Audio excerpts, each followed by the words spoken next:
If you want to change the world, start off by making your bed. If you make your bed every morning, you will have accomplished the first task of the day. It will give you a small sense of pride, and it will encourage you to do another task, and another, and another. And by the end of the day, that one task completed will have turned into many tasks completed.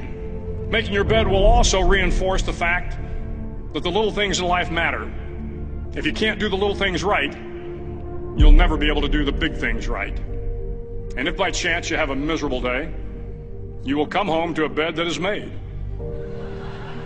that you made. And a made bed gives you encouragement that tomorrow will be better. To pass SEAL training, there are a series of long swims that must be completed.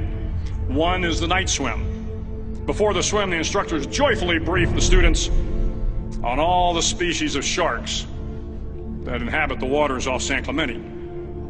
They assure you, however, that no student has ever been eaten by a shark, at least not that they can remember. But you are also taught that if a shark begins to circle your position, stand your ground. Do not swim away. Do not act afraid. And if the shark, hungry for a midnight snack, darts towards you, then summons up all your strength and punch him in the snout, and he will turn and swim away. There are a lot of sharks in the world. If you hope to complete the swim, you will have to deal with them. So if you want to change the world, don't back down from the sharks. Over a few weeks of difficult training, my SEAL class, which started with 150 men, was down to just 42. There were now 6 boat crews of 7 men each.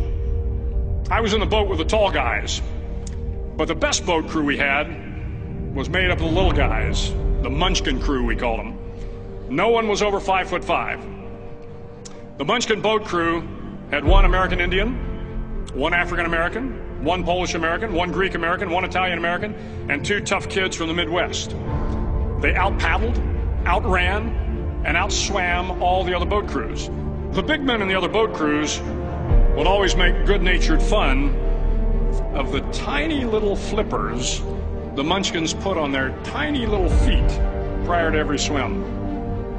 But somehow these little guys from every corner of the nation and the world always had the last laugh, swimming faster than everyone and reaching the shore long before the rest of us. SEAL training was a great equalizer. Nothing mattered but your will to succeed, not your color, not your ethnic background, not your education, not your social status. If you want to change the world, measure a person by the size of their heart, not by the size of their flippers. The 9th week of training is referred to as Hell Week. It is 6 days of no sleep, constant physical and mental harassment, and 1 special day at the Mud Flats.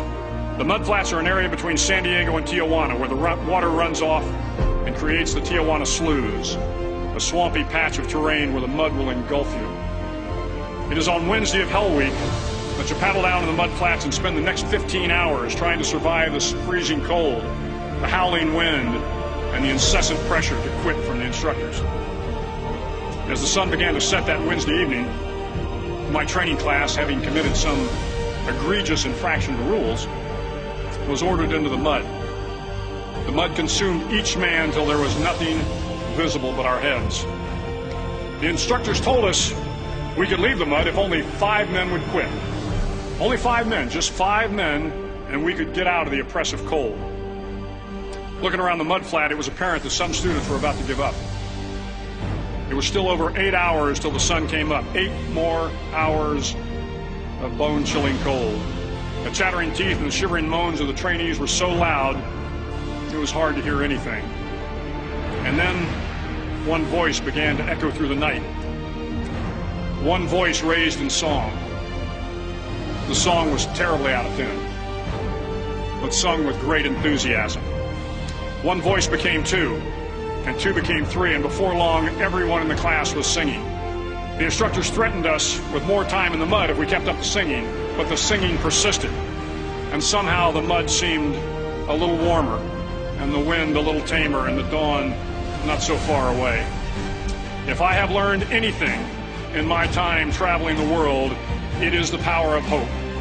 The power of one person, a Washington, a Lincoln, King, Mandela, and even a young girl from Pakistan, Malala. One person can change the world by giving people hope. So if you want to change the world, start each day with a task completed. Find someone to help you through life. Respect everyone. Know that life is not fair and that you will fail often. But if you take some risks, step up when the times are the toughest, face down the bullies, lift up the downtrodden, and never ever give up. If you do these things, the next generation and the generations that follow will live in a world far better than the one we have today. And what started here will indeed have changed the world for the better.